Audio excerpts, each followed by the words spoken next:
Good morning. Good morning. Great to see everyone. Good morning and welcome all. And a very special welcome to Dr. Judith Singer for being here and other visitors. Welcome to the University of Virginia and the Curry School of Education. Really glad that you could be here considering the weather patterns. I'm the principal investigator of the Virginia-North Carolina Alliance for Minority Participation. And we have our big symposiums scheduled this weekend at Virginia Tech. It's supposed to get 8 inches of snow tomorrow over at Virginia Tech. So 150 to 200 people we had to cancel from 12 of our institutions around the state of Virginia and North Carolina. So it's really good that we are having this program today, and welcome considering where you had to travel from. Today's talk is co-sponsored by the Curry Education Research Lectureship Series and the Curry Cooper Lectureship Series and the Center for Race and Public Education in the South. And I'm Dr. Marcus Martin. I'm Vice President and Chief Officer for Diversity and Equity, and I'm Professor of Emergency Medicine here at UVA, and I'm very excited to give this welcoming talk this morning. So I want to recognize and thank, first of all, Dean Bob Pianta. I haven't seen Bob this morning, but I'm sure he's around here somewhere. And Ms. Leslie Burin. Leslie, raise your hand over there, for actually supporting this lectureship series and for inviting me to give the welcoming remarks. So thank you, Bob and Leslie. And I also want to recognize and thank Professor Peter Youngs. Peter, thank you so much, with the Cooper Lectureship, and Professor Derek Aldridge with the Center for Race and Public Education in the South. There's Bob. Thank you, Bob. Thank you very much. I was just giving some thank yous, and thank you very much. Thanking Peter and Derek also. Derek is with the Center for Race and Public Education in the South. You all are making this happen. You all may have seen the article in UVA Today about Derek. Professor Aldridge is the recipient of the 2018 John T. Castine III Diversity, Equity, Inclusion Leadership Award. So a big round of applause for Derek for his work. And we're going to recognize him at the noon luncheon award right up the street at Alumni Hall. So I think it's a full house, but if any of you want to come up there and grab a seat, usually you have the attrition, about 15-20% of people say they're going to show up, won't be there. So come on up if you like.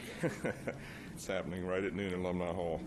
So my office is the Office for Diversity and Equity, and we collaborate with faculty and students and staff, alumni and members of the community with the goal to promote an inclusive, welcoming, and respectful environment by embracing diversity as a core value in all that we do.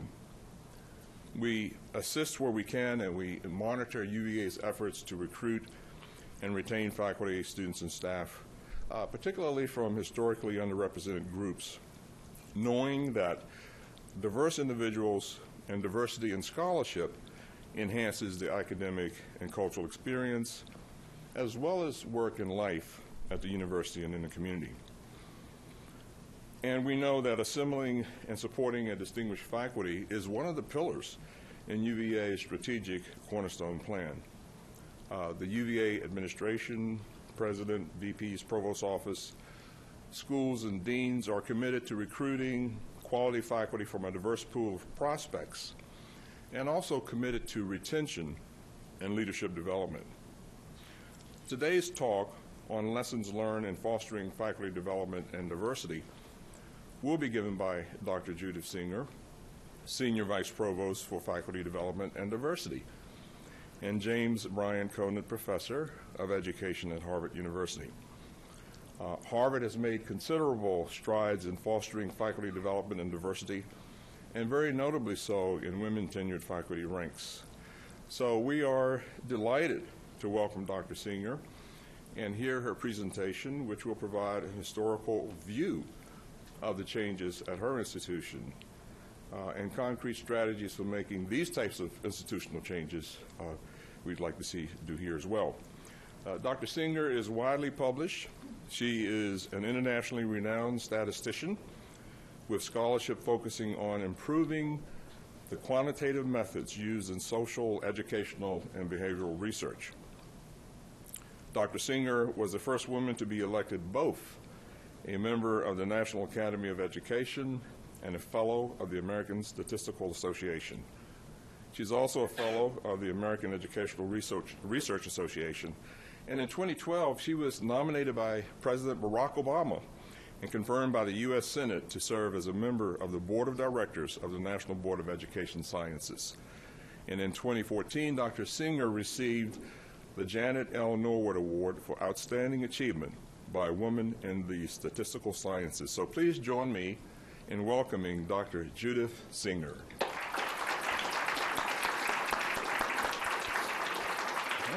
I'll get this set up for you. Okay, thanks. Thank you so much for that gracious welcome. I have to say that the weather in Boston, we got less snow than you did. So things can be a little bit topsy-turvy. So thank you all for inviting me. Thank you to Vivian for inviting me. And when Vivian asked me to give a talk, I said that I actually would like to talk about my administrative work as opposed to my research scholarship. But when I meet with people later today, I'm happy to talk about both. I am going to give a broad overview of the history of diversity issues at Harvard, particular focus on women, but I'll also talk about race and ethnicity. And then I'm going to reflect on some lessons I've learned. I've been in this role now for nearly 10 years, and you learn a lot over time. You learn more from your mistakes than you learn from your successes. And let me just get into it.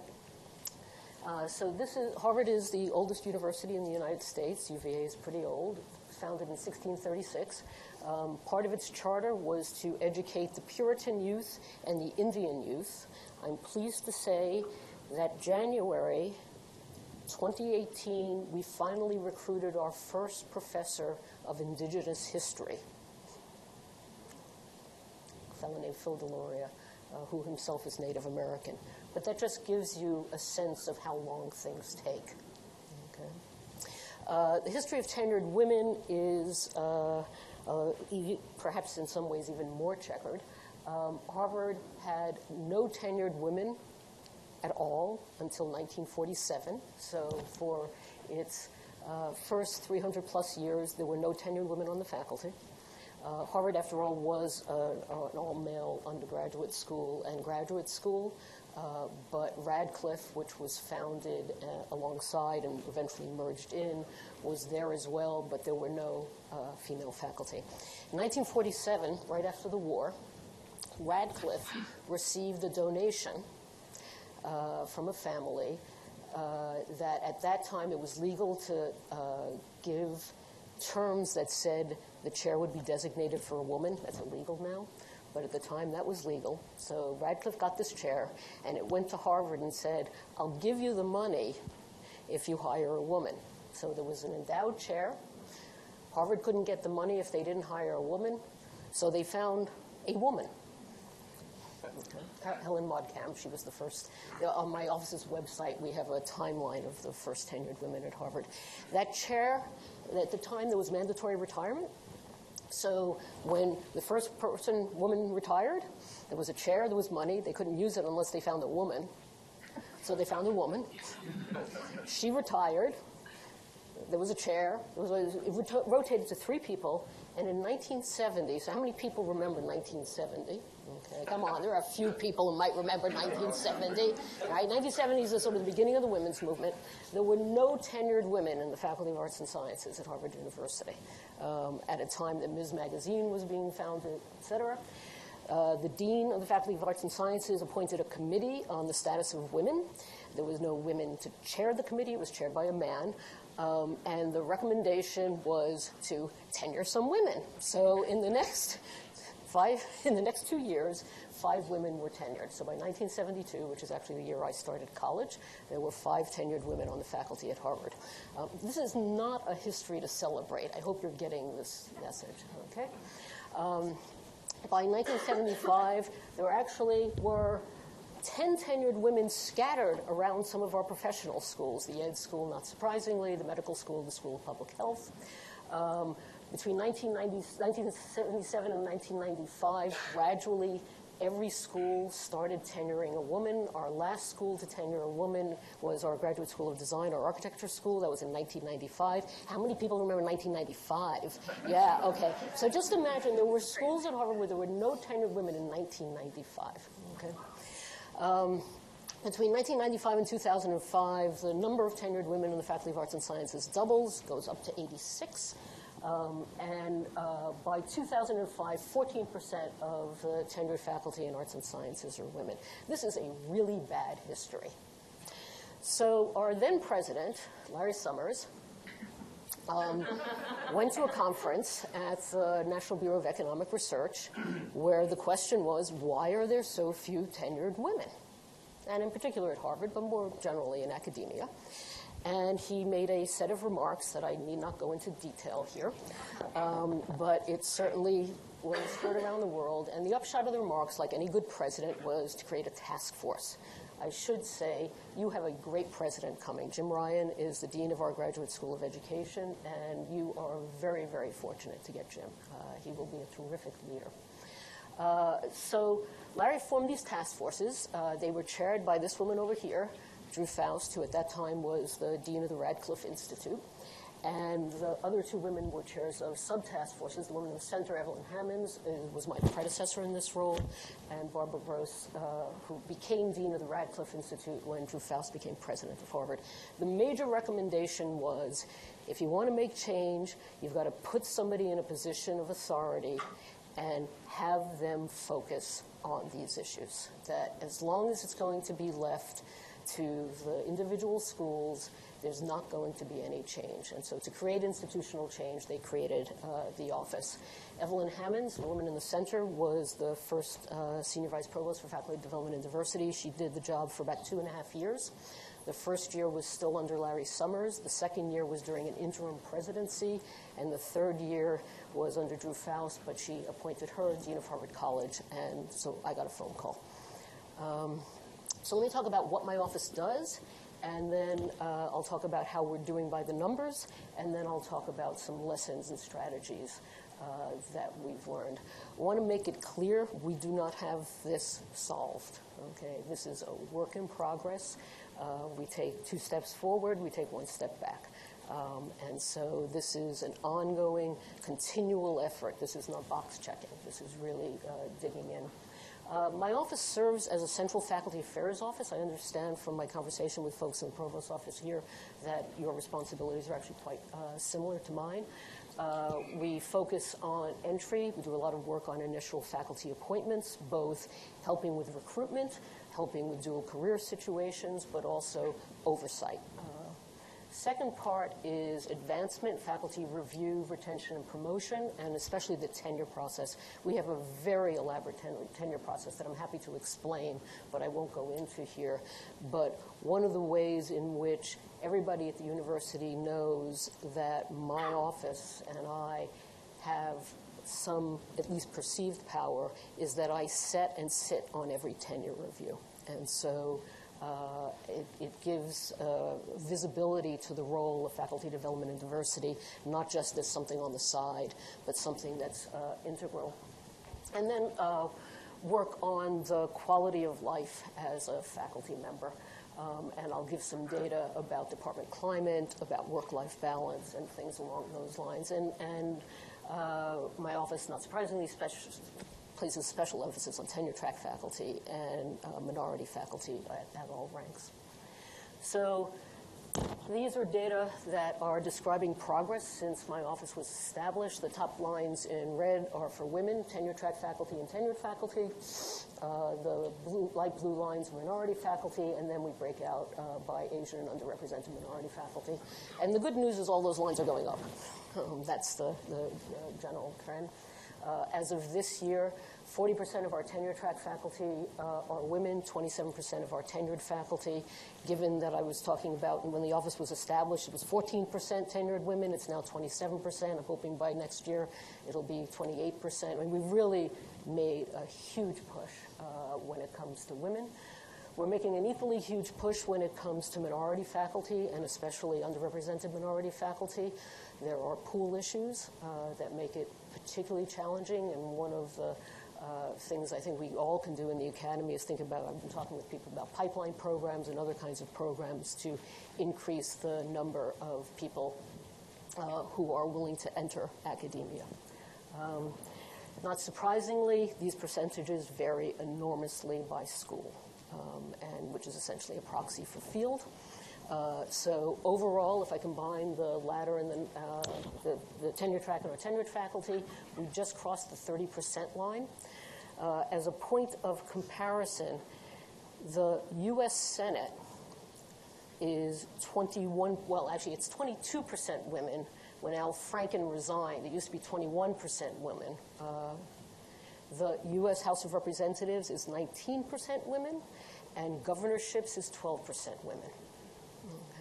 So we have issues in academia, but there are issues all over the country.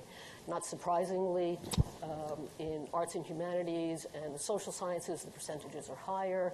Our ed school is a shining bright light, 50-50 at both ranks, but it's education, so that's where you'd expect to see women. As you go down, our medical quad, basic science faculty, business faculty, the percentages are lower, but the good news is that the tenure track bars are all greater than the tenure bars, and in fact, this is a really bright light in the sciences. Our tenure track faculty are now 50% women. Engineering just continues to be a place where we're just not doing very well, despite deep commitments. When it comes to minority faculty, overall, 23% of our faculty are minority. About 2/3 of them are Asian or Asian American, and the balance being underrepresented minority faculty. There are a few blight. Does this have a pointer? No, I'll point like this. It doesn't work. Okay. One of the bright lights is in the social sciences. You'll see that 16%. That's largely due to a very strong Department of African and African American Studies. And so by having a department that attracts people, it increases the percentages. And once again, the schools, we've sorted them here by the percentage of tenured women, but it pretty much goes along the same lines. But once again, education and divinity are doing better. But even our law school faculty our senior faculty is 11% underrepresented minority faculty. But it's constant work. This is constant work. So let me talk a bit about the reasons I give to my colleagues about why this is important, and then I'll talk about strategy. First is that university excellence requires faculty excellence. I mean, faculty are at the core of universities. Students come to study with faculty. We need great students, and we need great staff, but faculty, I really believe, are at the core. And it is very clear that a homogeneous faculty is missing talent. So how many people are familiar with Claudia Golden and C.C. Rouse's paper on not everybody. Okay, so let me describe this. Claudia Golden is a professor in our economics department. She and C.C. Rouse, who's at Princeton, but at the time was a graduate student at Harvard, did a study looking at the changes in the composition of orchestras after orchestras in the United States put in blind auditions. So for centuries, if you wanted to try out to be a violinist with an orchestra, you would get trotted out on the stage, and they would listen to you, and they'd look at your artistic ability and whether you actually, could express yourself. Orchestras were not concerned with gender at all. They were concerned that they were replicating themselves, and they were only hiring people who were trained with their orchestras. So they put up this curtain, and they went to blind auditions. And what Golden and Rouse documented quite clearly is that when they went to blind auditions, the fraction of women who were being selected for the orchestras shot up tremendously. So if you couldn't see the person and you're only listening, and after all, this is an orchestra, you really care about what they sound like, not what they look like. There's a lot of evidence that diverse groups make better decisions. If everybody thinks like you, why do you need to talk to anybody else? And so this notion that we don't want people with diverse points of view, we absolutely want people with diverse points of view. And we want diverse points of view across an entire range of dimensions. we are in the end stages of a task force on inclusion and belonging that's been meeting for the last 2.5 years. And one of the major principles of our report that's going to be released in a few weeks talks about the need for diversity and inclusive excellence, and also the need for free speech and academic freedom. And how do we create an environment where people feel free to speak, but also people respect difference. And this is a challenge that we all have to work on. Also try to make the claim that diverse faculty can bring missing perspectives. I have 2 examples from engineering. The first teams that created airbags for the people who were designing the airbags, who were all men of about 6 feet in stature. They deployed the airbags in cars, and women and children were actually being killed by the airbags because, lo and behold, they were smaller than the engineers who were designing the airbags. So if you don't bring in different perspectives, you'll actually miss something. Same thing happened with the first speech recognition software programs, the predecessors of Siri and Alexa. They were all designed by men to recognize male voice registers. When women would talk into them, the intelligence system underneath couldn't produce the words that were underneath what the women were saying because it was in a different register. The guys just didn't think. I'd like to think that wouldn't happen today. There's an enormous amount of evidence that diverse students do better with diverse role models. All of our undergraduate populations are more diverse than our faculty. They're more diverse than our graduate populations. If we want our students to succeed, we need to diversify our faculty. And then there's global competitiveness. This is really now not just a U.S. question. This is an international question. I gave this roughly same talk in Chile in January. And they are trying to recruit faculty internationally, and they have a similar kind of problem where the local Chilean faculty don't want people who are not Chilean coming into the campuses. So it gets, the issues differ around the world, but it's all part of the same. So that's a picture of our commencement, very brightly colored, and our faculty. And now I'm going to talk about our strategies for making change. So I'm going to start with number 1. It makes a difference that people see women and minorities in leadership positions. I don't know about, this is actually a nice room. There are pictures of flowers. All over the Harvard campus, there are rooms with pictures of dead white men. It's just, we have so many dead white men to honor, and we honor them with these oil paintings, and there are rooms where all you see are dead white men on the walls, okay? Part of our Inclusion and Belonging Task Force recommendations is to stop honoring the past and start honoring the present and the future. Change the images that are in the room. There actually is research that if you've got a woman in the room or a minority person in the room, that people will think differently of women and minority candidates. It's just these kinds of things, you don't even know they're going on. You're just so used to them. Our president, who is sadly stepping down, Drew Faust, is in the middle here. It has definitely made a difference to have a female president for 11 years. There's no doubt about it. Her successor, Larry Bacow, is a terrific guy. He is deeply committed to diversity issues, and I hope very much that he will appoint additional female leaders. The woman in the top left is our executive vice president. She runs the university. Katie Lapp, that's Michelle Williams, who's dean of our School of Public Health. She's the first African-American female dean of a faculty. She was just appointed 2 years ago. This is Emma Dench. She's the dean of our graduate school, and if she looks like Judi Dench, it's because she's Judi Dench's niece. And Liz Cohn is the dean of Radcliffe Institute, and that's me, younger. Okay? I suppose I should change the photograph, but I like looking at it. Okay. Those are our women leaders, but we need men too. This is a partnership between women and men and between whites and minorities. This is not something that is only going to be addressed by having the women take care of the issues or a minority faculty take care of the issues. This is actually a partnership. Some of my best allies in this are the middle-aged white guys who want to see change at the university. Also partnering with administrators. They often are the people who can tell you what's going down on the ground, who will really help make change. And we have to learn to tolerate disagreement. And this is something that universities just don't do very well. And so we have to have honest conversations, and we have to listen to each other. Our colleagues at our law school, and I assume this is true at all law schools, talk about being adversaries in court and then sitting down and having lunch and having a conversation. And so how do you separate out the role in one place from the relationships that you can have with people? Second thing is having a visible office. My office literally was created in 2005. It really didn't get up to speed until 2007. It was just about 10 years old. We try to be quite visible. We do a lot of professional development.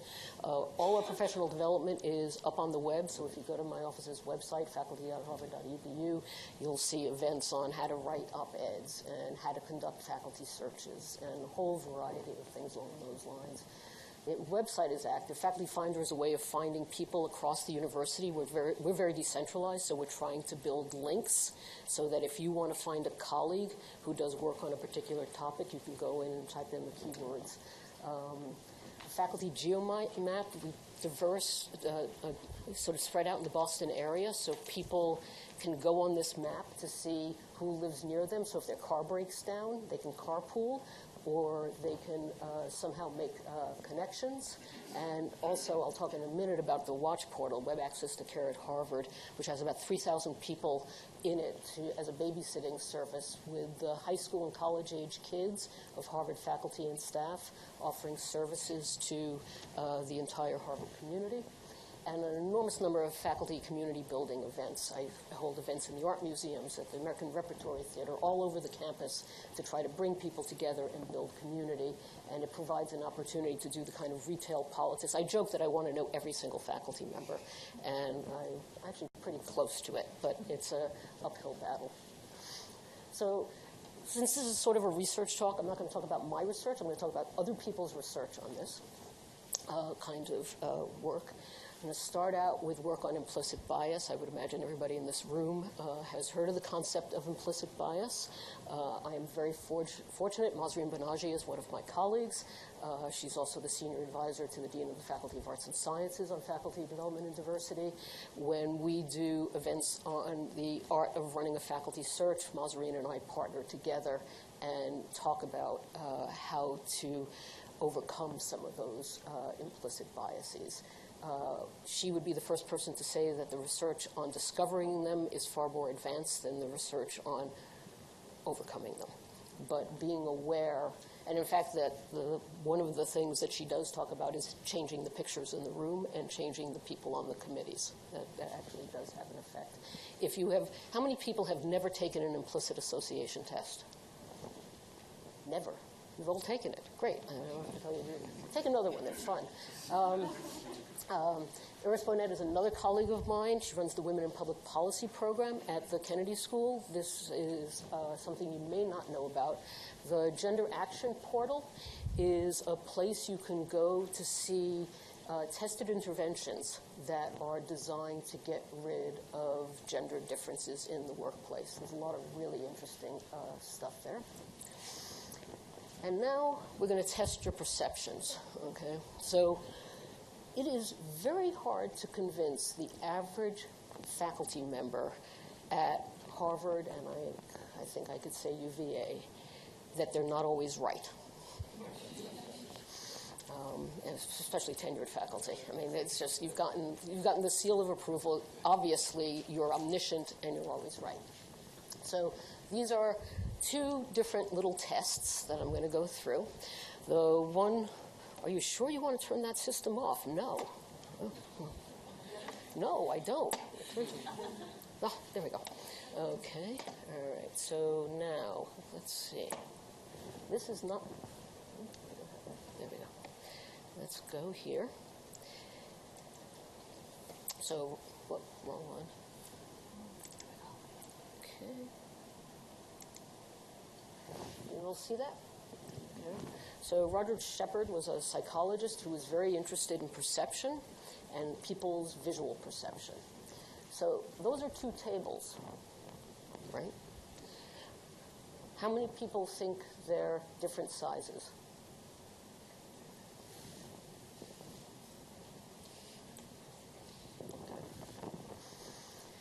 have done this 100 times, and I think they're different sizes. Stare at them. Try to convince yourself that they're not different sizes.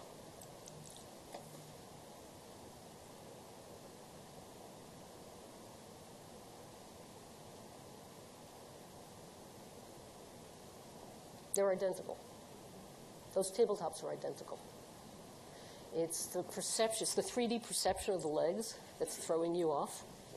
And you're so used to that perception that it's, I still can't do it, knowing full well they're the same size. Yeah, you can try it with a, you can actually try, in the old days you'd do this with an overhead projector and you'd actually take the top and show people, okay?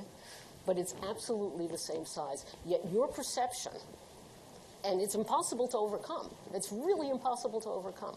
It's just like an implicit bias. It's your visual perception. It's wrong. You're looking at it. You know it's wrong. And you can't convince yourself that your wrong perception is right. Okay? It's really hard. It's very disturbing. Okay? Here's an even more disturbing example.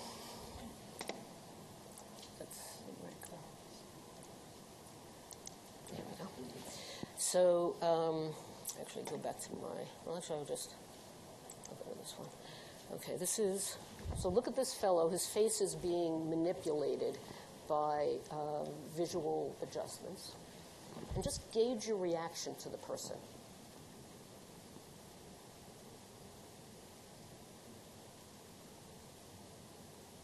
Okay. Try it again, just so you can see it.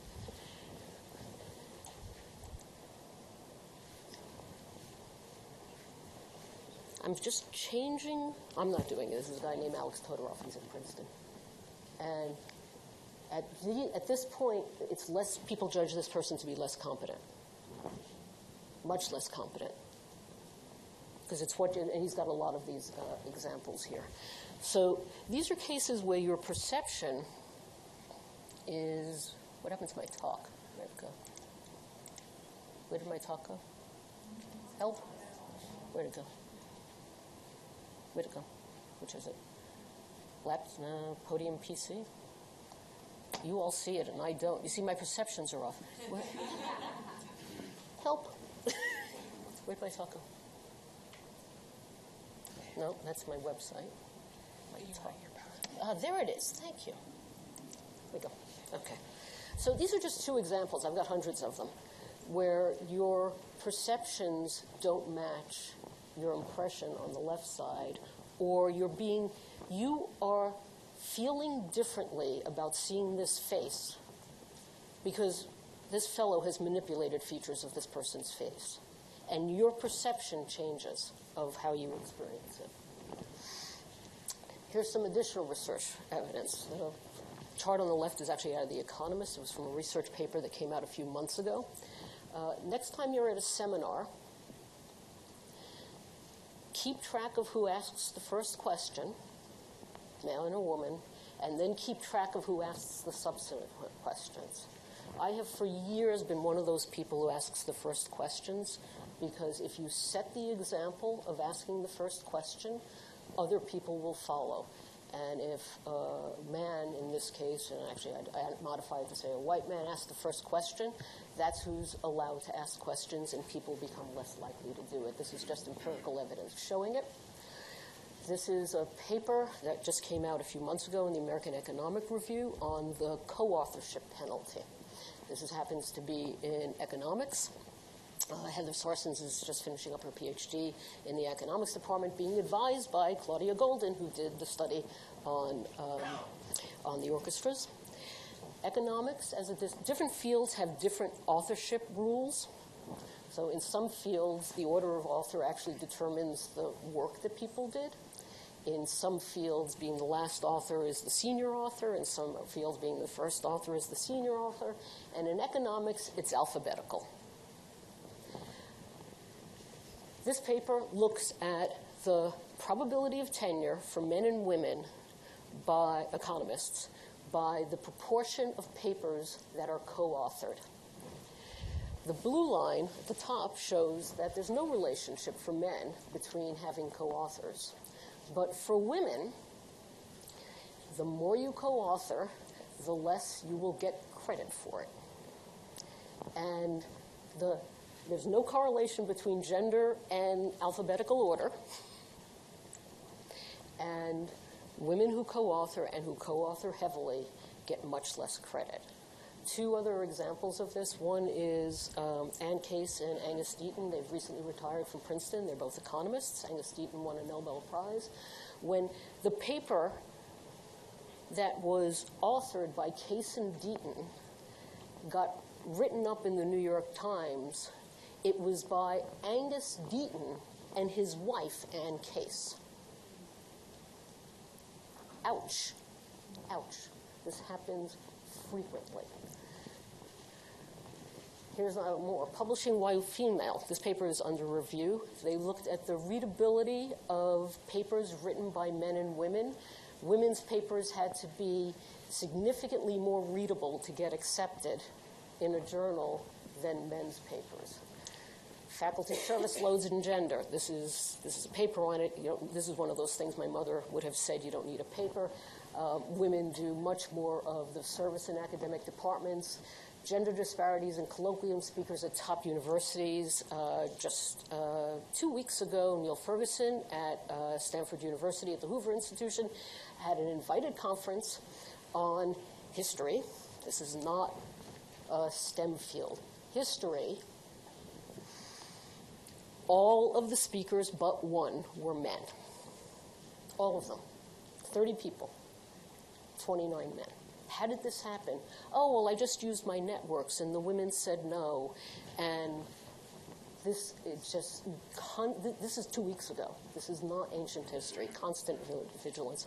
Science faculty's subtle gender biases favor male students. These are resumes sent to faculty for being lab managers. Only thing that difference is Erica and Eric. And Eric gets the job. Eric gets paid more money. It goes on and on. The last one, if you haven't seen it, gender typing in academia, econ job rumors. This is a bulletin board where people anonymously post comments. This woman is an undergraduate graduating from UC Berkeley. She went and did text analysis of what's on those bulletin board comments, and admittedly, the bulletin board is disgusting, so let me just start with that.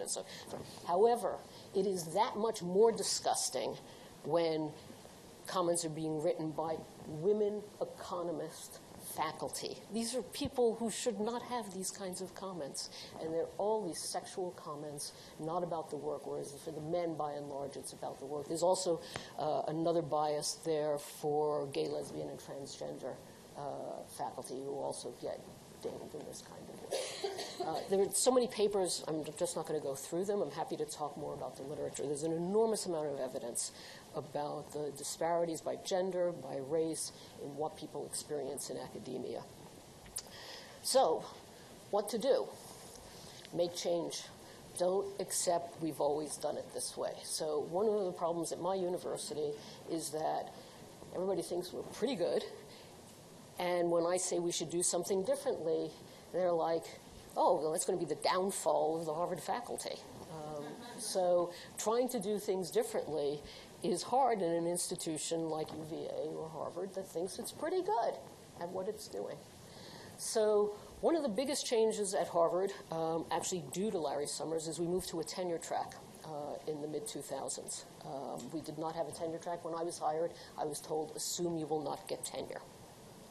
So we moved to a tenure track in part because of enlightened self-interest.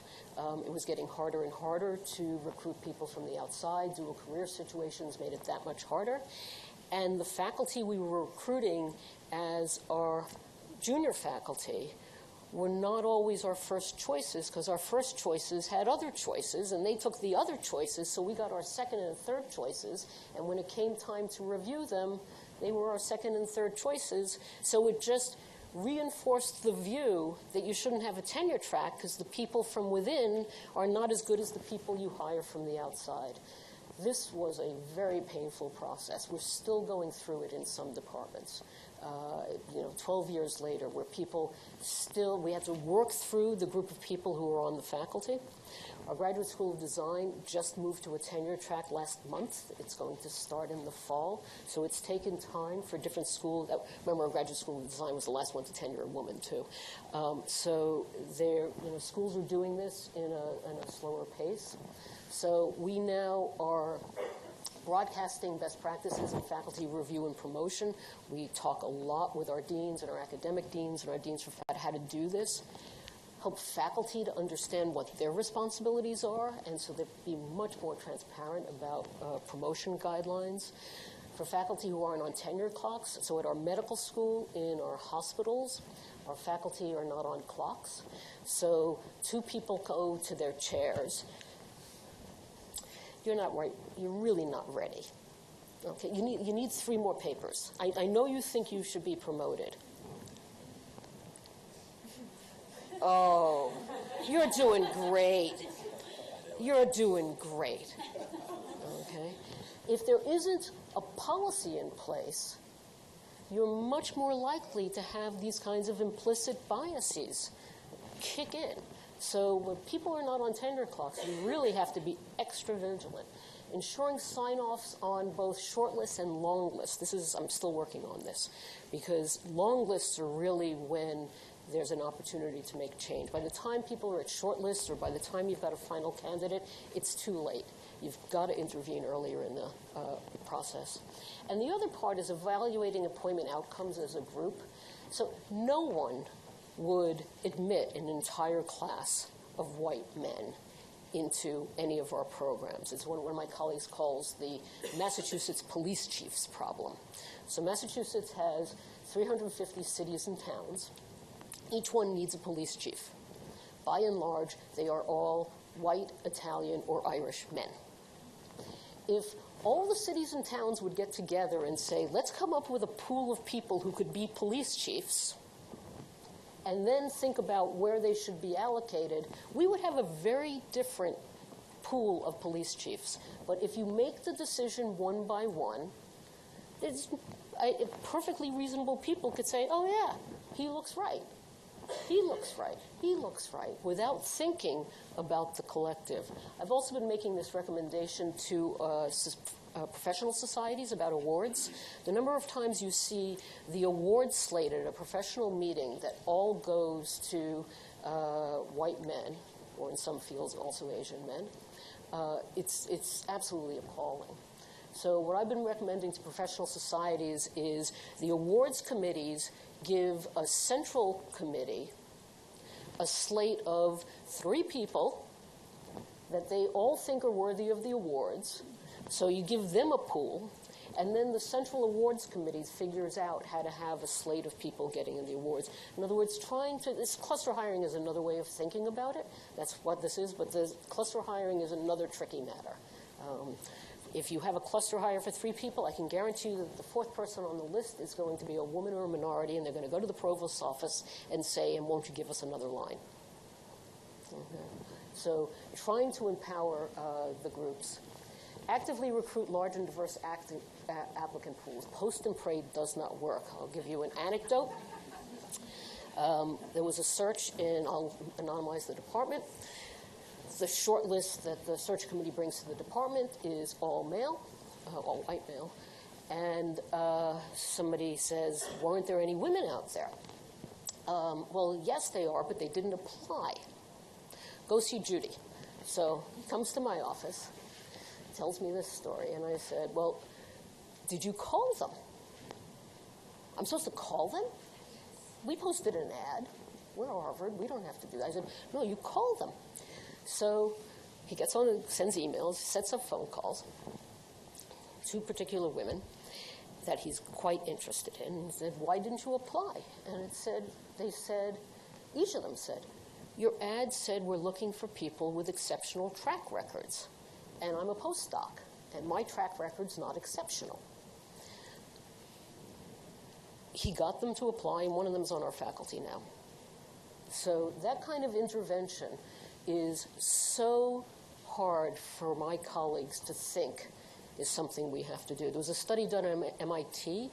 Their underrepresented minority faculty were something like 2 to 3 times more likely to have been recruited as, not as a target of opportunity, hire, but because somebody reached out to them. The faculty that we want, or the faculty you want, and the faculty you want, or the people down the street want, and we're all in a market of competition. The rising tide is to create a greater pool, but in the meantime, schools that do a better job of reaching out are going to do a better job. Obviously, ensuring diversity at every step. Campus visits being a two-way street, we have a situation where a number of years ago, we did a search. Underrepresented minority female gave a talk. Everyone agrees the talk was a disaster. So there's nobody who said the talk wasn't a disaster. A number of years later, the school realizes it made a mistake. That person is at another unnamed institution, goes after her, goes all the way through the tenure process, and in the end she said, you know something?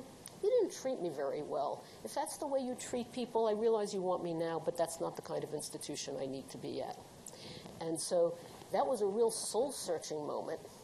Remember I said you learn more from your mistakes than you learn from your successes? That was a real soul-searching moment for the school to say, what are we doing to not make people feel like this is a place they want to be? This is a culture shift.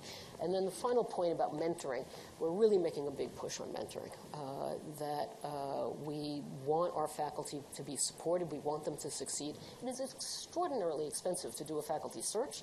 It is extraordinarily expensive to hire a faculty member. And we don't want to lose those people. We want them to succeed. When you're hiring somebody, that's when you're in love with the candidate. So that's when people should be willing to speak up and say, yes, I'll spend some time doing it.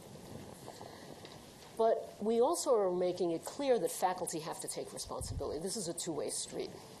We want our faculty to develop their own plans, professional statements. We do, from the first day in our new Faculty Institute, we say you should write out what it is you want to, start writing your research statement for your future so that you put it down and you evaluate it. I find it very helpful to recommend to, how many people here are graduate students or postdocs? Yeah, okay. So go back from this and start writing out your research statement. And then when people ask you to do something, go back to that statement and say, does that align with what I'm trying to do or does it not? Because a lot of people don't know how to say no. And part of this is taking responsibility. Getting known in your department, across your school, in your field. I mean, getting known. This is, networks are such a powerful element of academic life. One of the things that we've done, I'll give this idea to you. You're my counterpart, okay. We've been doing cross-departmental mini-symposia. So our Standing Committee on Women in the Faculty of Arts and Sciences would meet monthly, and it would complain. Okay, and for years, all it did was complain. It was a lot to complain about. It was an enormous amount to complain about. But we weren't talking about the work. So this was not my idea. The then chair of the committee had the idea, why don't we hold mini-symposia where people and feature the work of our female faculty? These have become such an upper because you go, the women talk about their work, the dean comes, provost comes, people come. It's now something people want to do. And it's a really easy idea, and it's focusing on the work instead of focusing on their demographics. And that's a constant reminder. Serve as a peer reviewer, manage your workload, balance collaborative research with independent contributions. So I have a close research collaborator, John Willett. We have written 3 books together and 60, 70 papers together. We had a policy that the order of the authors was determined by randomization. It was actually a structured randomization scheme that I can tell you about. But my dean, when we were both getting promoted to associate professor, said, to me, you're collaborating too much, and to John, you're doing just fine. And you know something? She was right, because he would get the credit for our collaborative work in a way that no one would presume that I was the brains, which I was, behind, behind our collaborative work. it was very interesting. We would give talks, and you may have seen us give talks. We alternate, so we actually refused to say who did what. When it came time for tenure time, we did something I would never advise anybody to do. We said, if there's only one job, neither of us, we had to apply for our jobs. Neither of us will apply, so you have to come up with 2 jobs, which they did. But when we would give talks, the women would line up to talk to me, and the men line up to talk to John. This is just part of human nature, because we all like people who look like us. Developmental networks is another idea we're really promulgating. One mentor is probably not a good idea. It often leads to being a tormentor. Okay? Different people want different things from different people at different points in their career. We are putting in place formal mentoring programs. There's no doubt that love marriages are much better than arranged marriages, but arranged marriages are better than no marriages at all. So we're really trying to make sure that everybody has a mentor. Years ago when I started, and I'd say, how many people have a mentor? And one person would admit that they actually got one, and everybody would say, how do you get that? Now everybody, all our faculty feels like they have a mentor. Support for faculty families. Bye-bye. Dual career support. I could give an entire talk on this. My office is spending an increased fraction of our time on recruiting couples. And we are learning how to do this. We don't always succeed, and we are fortunate. We're in the Boston area. There are lots of universities.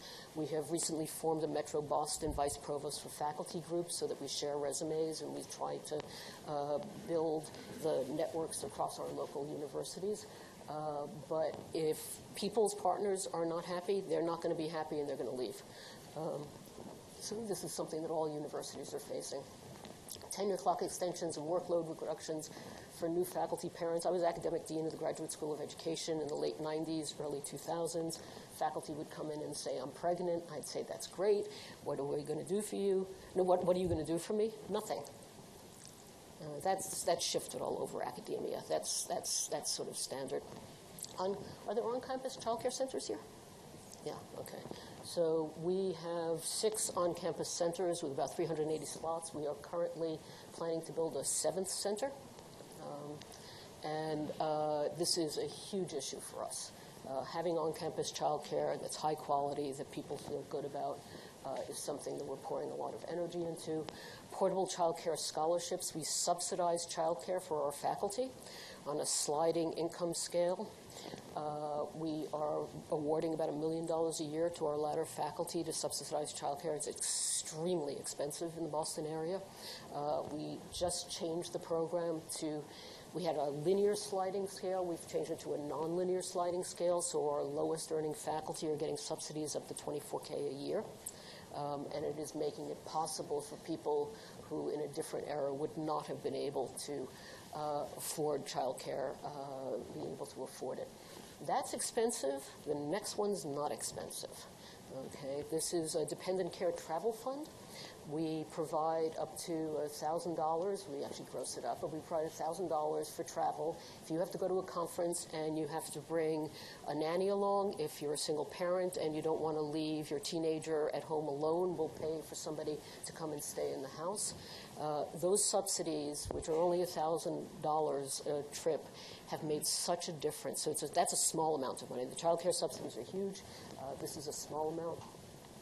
The research enabling grants, we're subsidizing incremental research costs. So if you've got a family and you need to go to Botswana to do your research, we'll pay for you to arrange for schooling when you're in Botswana. If you just had a baby and you need a lab tech to run some of the experiments and come in the middle of the night because you can't do that, we'll subsidize those expenses as well. And I mentioned the Watch portal. That's a little site over there. This is fabulous. This is it's an online portal, and it just matches people up in the community who want to provide babysitting services with people who need it, and we've expanded it to dog walking, pet sitting, house sitting, all of these kinds of things. And once again, what it does is it builds community, which probably is easier in Charlottesville than it is in Boston. In Boston, just building community is really hard. Sure. Mm-hmm. Mm-hmm.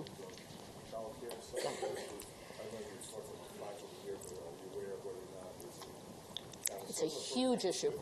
So the question is about subsidies for graduate students and postdocs. It's a huge issue. And in fact, we created the portal, the Watch portal, in part because the students and the postdocs are using that not just for care that they pay for, but for bartering. So there's a little button that you can click on that says you're willing to barter. And so I'll take care of your kid when you're in class, and you'll take care of my kid when you're in class. The graduate students are suffering, to be honest. It's not my portfolio. I'm not saying it's not my problem, but it's a huge issue. And in fact, we just gave priority access to the center slots to faculty. Our centers were notoriously difficult to get in. Faculty were complaining, and we just set aside up to half the slots for faculty. This year, for the first time, any faculty member who applied got a slot. That had never happened before, and we're now, it's going to take us years to sort of dial back the quite true urban legends that you can't get into our centers. It was true. It wasn't an urban legend. But getting that message out easily will take 5 to 7 years. It's very hard to change. And it's very hard to change people's perceptions. But you're absolutely right, the graduate students are underserved. Assess and hold the institution accountable. So I'm sorry they didn't come through, but I had sent down via FedEx. They're sitting in New Jersey. Annual reports. I print hard copy annual reports and send them to every ladder faculty with the demographics, like the slides that I just showed you. The one last year is the one up there that actually looked at gender and race simultaneously for the first time, looking at intersectionality. I give an annual report to the corporation. It's actually in 2 weeks. I was working on it on the plane coming down. These are 3 of our corporation members, and this guy, Larry Bacow, is our new president. He has been on the Harvard Corporation, our Board of Trustees, since 2011. And we also do climate surveys of our faculty. We are actually gearing up to do one in the fall. The last one got an enormous amount of press. I mean, we put stuff in the student newspaper and the alumni magazine, but it got picked up. And I'm going to show you a few things. So that's the Washington Post. What's not to like about teaching at Harvard? Ask the women, okay? So I'm just going to show you a few slides. These were questions. These are standard questions to include. My school department makes genuine efforts to recruit female faculty.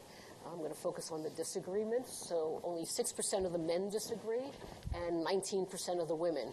And when you go down to the department level, it even happens in the same department. So these are data that I can sit there and say, I know you think everything's fine, but look at what people are saying about your own department. I feel that the climate for female faculty in the department and school is at least as good for male faculty. Well, here it's a little bit better. 20% of the men disagree with that, and 43% of the women disagree with it. Similar findings by race ethnicity. There's just a disconnect between what the majority group thinks is happening for the minority group from the minority group's perception. It's the same thing. Stress outside of work by gender and rank. Women are in red, men are in blue. The circles are assistant. We only tenure at the full professor level. It's an oddity of Harvard. So assistant and associate professors are circles. Professors are squares. You'll notice that to the right is red and to the left is blue. Okay? Children's schooling, childcare, managing household responsibilities. The only places we don't see any differences are in finance and by gender, finances and health. This one I love, care of an ill adult. You would assume that ill adults, elderly parents, are randomly distributed to male and female faculty. However, 50% of the women report being a significant source of stress versus 25% of the men, because the women are not only taking care of their own elderly parents, they're taking care of their husband's elderly parents as well. This is not something the institution can really do something about, but it's data to say that the lives that our female faculty experience are just different outside of school, which was brought home by this, which actually got picked up by a lot of media. We asked the male and female faculty, how much time do you spend on work? That's the top. And you'll see this is by partner status and kids, but it doesn't make a difference. Men and women are identical, about 60 hours a week. How much time do you spend on household responsibilities? And what I forgot to ask, and I'm going to ask next time, is how much time do you spend sleeping? And how much time do you spend in leisure activities? Okay, focus on this. So no partner, no children, hours on household duties, on average 5 hours a week. Partner, no children. The women still spend 5 hours more, twice as much as the men. Children and non-working partner, it's actually a small n for the women with a non-working partner, but this is a large n. Children and working partner or single parents.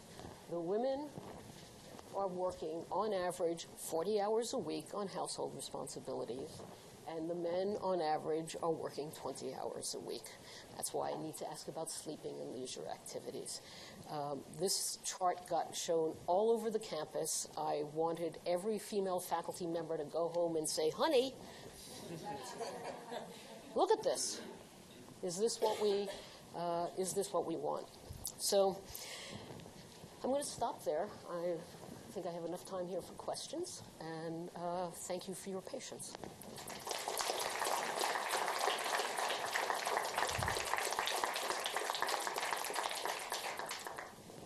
Questions? Comments? Mm-hmm. Yeah, well, I know you brought up intersectionality towards the end of the talk and the kind of but that did strike me in a lot of the conversation is talking about women versus minority faculty members. So I was just thinking how you're dealing with the idea of diversity among the faculty at the same time that the terms around diversity are constantly changing, right? So now intersectionality is something that people are talking about and expecting from your office in a way that before talking about is women minorities. Yeah. The language is shifting constantly. The government shifts the language. I mean, the government changes to the last census, let alone what's going to happen in the upcoming census. I have, no idea. These are data that we presented last year for the first time. It was actually quite upsetting to the white men because if you only saw gender and you only saw race ethnicity, you wouldn't actually realize that in 2008, white men constituted 69% of our tenured faculty, and it's now down to 60.8%. It's going south. In fact, there are some groups where it's less than 50% of the faculty. This is a university that had 100% of its faculty being white men not too long ago. So the terms, I think that's something that is a cultural phenomenon that's going to change. It'll continue to change. But this question of this is not at odds with each other. We want to diversify the faculty, and in fact, there are a lot of white men who are really good that we want on our faculty. So this is not a zero-sum game here. But we are trying to say that we're trying to diversify across lots of dimensions. One of the things that as a private institution we don't have to worry about, I was looking at your diversity reports, taking out non-resident aliens, and we don't have to deal with that. So they're just all in the same kind of group. So that's another element. First gen is another piece, and first generation college students on our faculty are, not surprisingly, disproportionately represented amongst our underrepresented minority faculty as well. So I think one thing we're struggling with right now here is that we changed the way we hire. And we haven't changed our promotion tenure process yet to reflect the hire. And I'm thinking of it in a couple of ways. One is we've done a lot of interdisciplinary cross-departmental hires, and now we're starting to see those cases make their way through, right? And our departments don't always know how to evaluate them. Yes. I think the other area in which we've changed how we hire is we're thinking more about the impact of diversity on the students. And I think what ends up happening sometimes is people get hired with the expectation that they will be an effective mentor. And then once again, there isn't a good place in the tenuring process for considering that impact that they make, right? So have you noticed a similar issue? So I'd say if you, can everybody hear the question? Okay. So the tenure processes, the appointments processes have changed, but those changes haven't filtered to our tenure processes. rough restatement. We faced that on steroids when we moved to a tenure track, and some people didn't get the message. So my first year, I went to a dean's meeting, a chair's meeting, and I was brand new, and I had no idea what I was talking about. And I was talking about, now that we've moved to a tenure track, we need to put in mentoring systems, and we need to think creatively. And one of the chairs raises his hand and says, "We have a tenure track? When did that happen?" And another, this is a chair's meeting, and another chair says, "Oh, you were on sabbatical." This is true. This is a true story. So getting the message to the faculty that things are changing is a years-long process. This is not like we're going to drive on the left side of the road. We flip a switch and we all drive on the left side of the road. This is a cultural process. So that's one piece of it. Another piece of a cultural process is we have rolled out and are continuing to roll out retirement programs. The end of mandatory retirement was a serious issue for higher education. It ended in 1994. In 1994, up until that time, after the Employment Act had changed, there was an exception for higher education. The National Academy of Sciences wrote a report and said, oh, that's not going to be an issue. If you read the report carefully, it says, in general, it's not going to be an issue, but in research-intensive universities like UVA and Harvard, it's going to be an issue. And so that's another piece of this culture shift. We're revamping the way we're evaluating teaching. So that's another piece of this. Our systems are terrible. To be honest, I realize I'm being videotaped, don't quote me. But they're inadequate. They're variable, they're inadequate, and we need to do a better job of evaluating teaching. Teaching, we are coming to define in a much broader way than classroom teaching, to include, this is very conscious, include mentoring. Where did your graduate students get placed? Where did your postdocs get placed? All of those kinds of things. Appointing people in, we avoid joint appointments for tenure track faculty. We had them. They didn't work out well. People were having to do, people want them. They don't know that they don't want them. They want them.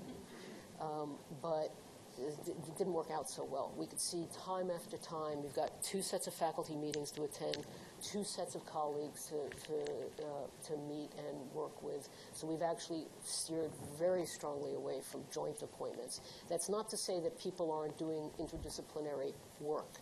But for interdisciplinary work is really challenging because you have to meet the standards of both disciplines. You can't be good enough in both disciplines. So interdisciplinary work is essentially harder because you need to be sure that in addition to being really good at X, the Ys look at your work and say, oh, you're really good at that. And so I think this is something where we're quite clear that we don't want people who seem good enough at that interdisciplinary stuff, but they have to meet the standards of both. So I think that's also a challenge. I don't pretend that we have all of this nailed. These are all, I don't pretend we have any of this nailed at all.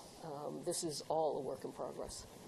I have a question. Looking at the 2008 versus 2017, the inner circle, which is Tenure track. The assumption is that there are a larger number of women and minorities now on the tenure track, probably due to recent recruitment efforts, your office. But do you also have like associate deans for diversity, or you have directors of diversity and inclusion that can have some input on search committees to affect this change? So Harvard's structure is a Byzantine, to say the least. So every school has a dean. It has an academic dean, or somebody who functions, a tenured faculty member who functions like an academic dean, and a dean for faculty affairs, who is typically an administrator who is a card-carrying member of the guild of the school. So at the medical school, the person's a faculty member, an MD. At the law school, the person's a JD. At the School of Public Policy, the person's an economist. I mean, so they're card-carrying members. And those people essentially are the people who focus on the faculty appointments piece.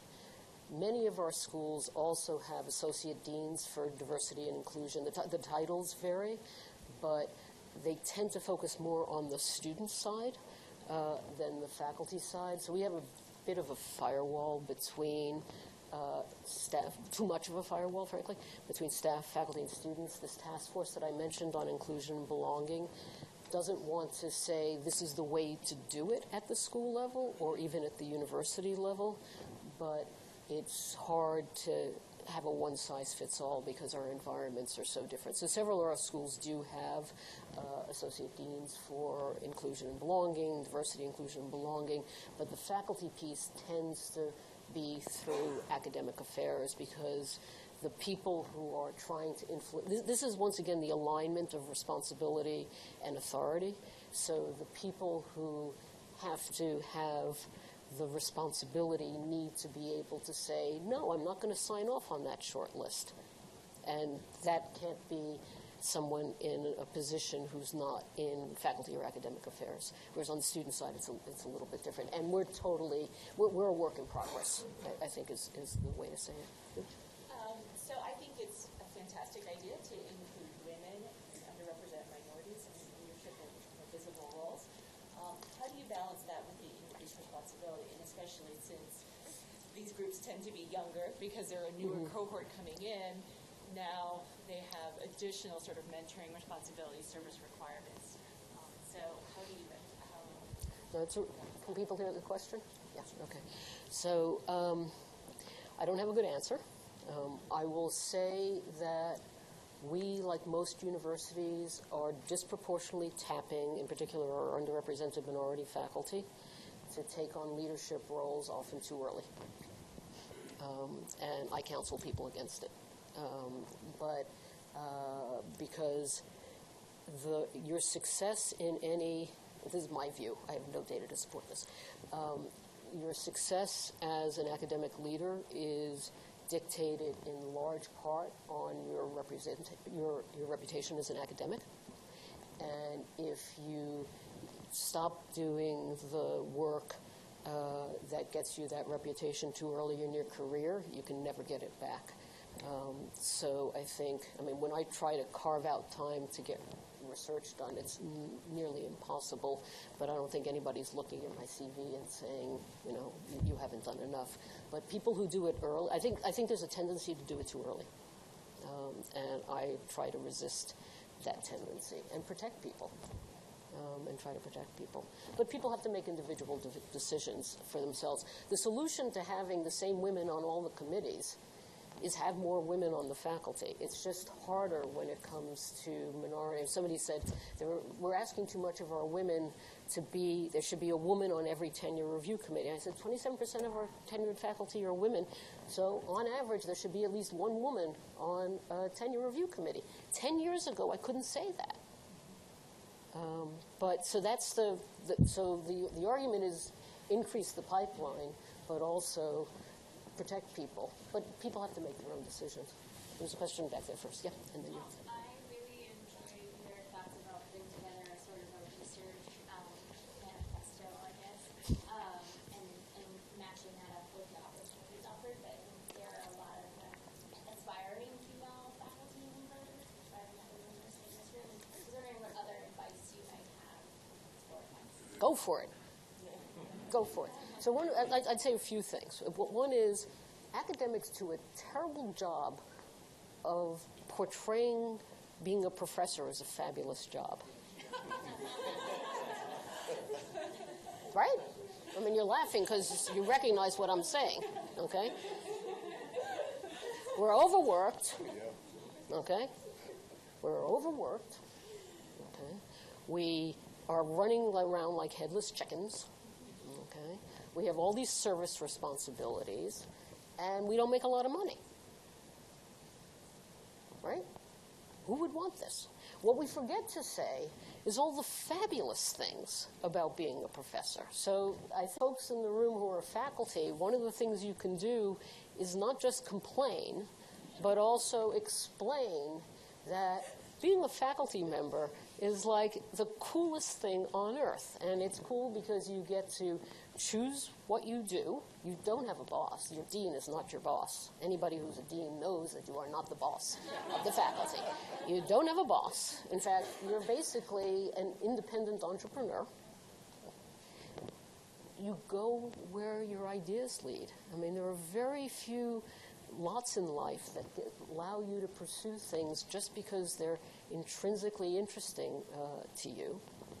And then when you get to a certain point in your career, you actually feel like you've trained people. So in the last 24 hours, I've had an interaction with somebody I taught in 1994. I do not remember teaching her. Okay, she is now the Associate Vice Chancellor at UC San Diego. She took my stat class in 1996, she said. And she said she was interested in going to graduate school, and she told me I gave her the following advice, which sounds right, but I have no... I said, study research methods. Your substance will drive you through your whole life, but you are going to succeed by the quality of your research. So take the time to study statistics and research methods. It's obviously self-serving, but it's not self-serving. And she comes back to me and says it was the best advice. It got me into graduate school, and it stands me in good stead. I think that, and part of what I really want to do is diversify the professoriate, but also diversify the population of graduate students and postdocs who are using, to be frank, quantitative methods to address, especially a lot of you here from Curry, to address issues in education.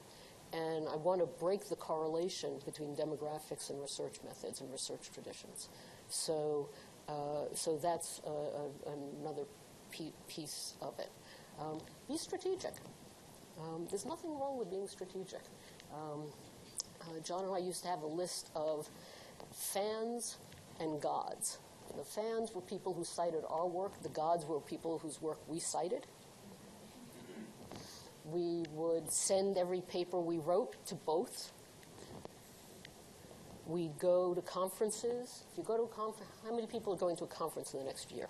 Okay, all right. Find somebody who's not at UVA, who's on the program. Send an email. Say, I've read your last 3 papers. I'm fascinated by them. People love to be flattered. I want to talk to you about what you're working on and what I'm working on and pick your brain.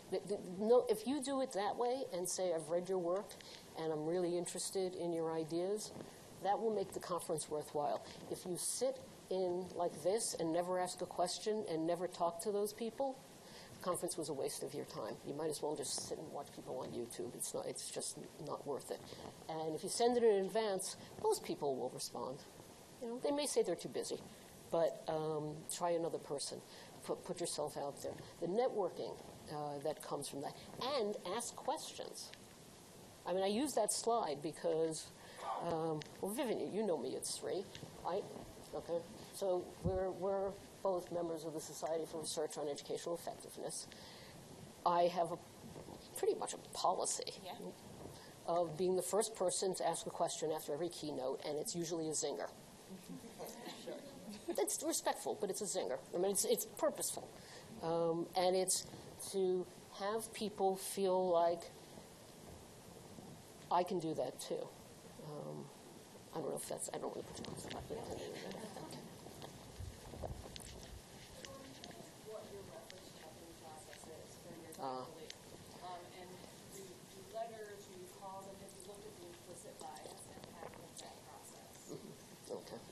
So the question is about reference checking. So we have one of the most over-elaborated set of reference systems. So for every, I'll talk about the tenure process because at the entry level it's quite different. But in the tenure process, we send out, for people who are coming up on the tenure track, we send out letters that say, this is not fair to you, because I could do it to you. Judy Finger's up for tenure. And here are 4 other people in Judy's field. Compare, contrast, and rank. It's fantasy baseball. For senior searches that are open, We send that out with 5 names, and we don't even reveal who the target is, because frankly, we don't always know who the target is, and it preserves confidentiality, and our letters say not everybody listed is a candidate. So that's the other piece of that. We get the letters, they're read by everybody, through a standard process. In addition, for every vote for tenure, every tenured faculty member has to write a confidential letter to the dean that explains his or her vote. So we get, especially for tenure-track faculty, we get an enormous amount of information like, that's not in the dossier. My office is down the hall from X. I see the line of students who are outside of X's office every Tuesday, and she stays there till 9 o'clock, and et cetera, along those lines. And then we also convene a separate committee for every tenure review, so we bring in outside people. The implicit bias question, I've got examples of letters. I have a file called Outrageous Letters. Okay? This is, you put that in writing? I mean, it's people say stupid things, but to put it in writing and send it to a university? Okay? She balances work and life in a way that won't favor her career.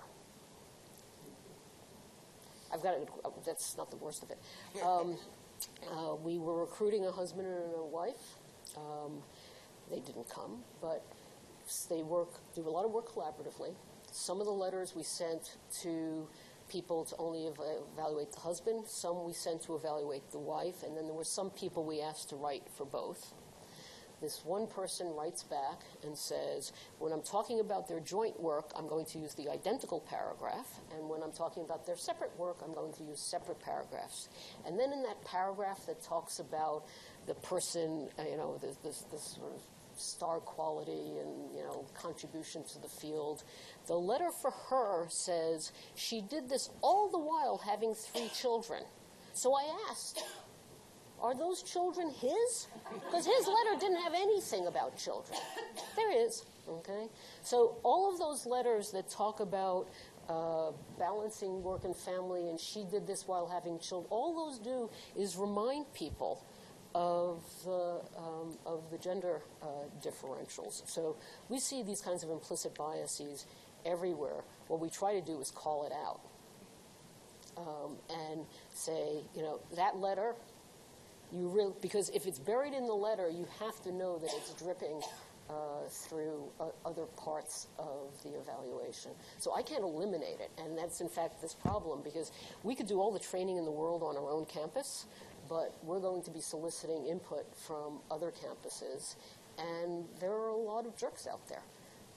So I think that's another piece of it. So I think it's just being on the lookout for it. It's just, it's outrageous. I mean, here's a really offensive one. X came in and gave a port talk. The last time someone was here and gave a port talk was also African American. So maybe we're not evaluating our African American candidates fairly. Okay, this is somebody who actually was trying to do the right thing. Absolutely was trying to do the right thing, but in trying to do the right thing, did the wrong thing. Yeah. You had a question? No, there was some question. There was another question. Yeah. It was sort of a question about methods. I was curious about whether you had plans to do something other than a survey in terms of reporting, because that 100 hours that group is doing seems just extraordinary. And as a researcher, I'm curious about how they're managing their time, what it is that they're doing, why are the expectations so different for that set of women? And it just struck me when you write the letter writer, it may be biased, but it's also probably true given that set of findings with that particular group. Right. Yeah. So I was just curious if you have any idea of where you were heading. Yeah. So I'd say a few things. One is we do lots of analyses that I would never reveal to anybody but the administration of my university. So the things I'm showing are public, and then there's lots of other analyses that we do of data that are highly confidential, and I'm not going to share. So that's one piece. And some of those are the most interesting analyses, but there's confidentiality, small n's, a whole variety of other things. We're gearing up for our next faculty climate survey, and we're in the process of keeping enough constant so that we can look at trends over time, but also adding additional questions to try to get at some of these other kinds of issues. What we do see in general is the gender differences tend to be more pronounced among our tenured faculty than our tenure track faculty. The guys are taking more responsibility. What thrills me is when one of our men takes parental leave and really stays home with the kids. And one of our problems that all campuses have is the guys who take parental leave and write 3 more papers. So getting the departments to police themselves so that they ask, why are you back in the office? I thought you were taking care of your kid. And it's okay to actually work on a paper while you're taking care of the kids. It actually goes both ways. A lot of the women were feeling like they weren't supposed to work at all because they were on parental leave. So giving them the license to work while on parental leave and having departments police the guys who are not. But by having some of our newly tenured male fathers be active parents, that's also going to change the climate. I mean, a lot of this is department culture. A lot of this is just department culture. Sorry, we have time for one more short question, and then we have to wrap up. All right, that's you. I just wonder what the parental leave policy is. Okay. So it is, so Massachusetts changed its laws about, we used to have maternity leave in Massachusetts. 2 years ago, the Commonwealth decided to make it gender neutral. So we no longer could provide maternity leave legally. So we now provide medical leave for birth mothers. We provide parental leave for any parent who is adoptive or otherwise, who is caring for a child for more than 20 hours a week between the hours of 9 to 5, Monday through Friday. We don't actually make people sign things, but you've got to sit and be, you're really doing this. And we want departments to police it. Automatic tenure clock extensions. You can always go up early, but the guys have to tell us that there are babies being born. Women, either it's obvious or in a same-sex couple, they'd have to tell us. But we do that automatically, so we do it proactively. You don't have to ask for it, but you can always go up early. The parental leave is a semester of teaching relief. And we also, for health events, there's the federal leave, there's a state leave policy, and we're actually pretty generous. We want people to succeed. It's extremely expensive to not have people succeed. So we'd like to level the playing field. If we do it up to 2 children. Somebody had triplets, we gave them a longer leave, I mean, those kinds of things. So there's the policies, and then there's the actual implementation. But I'm going to stop here. Thank you all very much.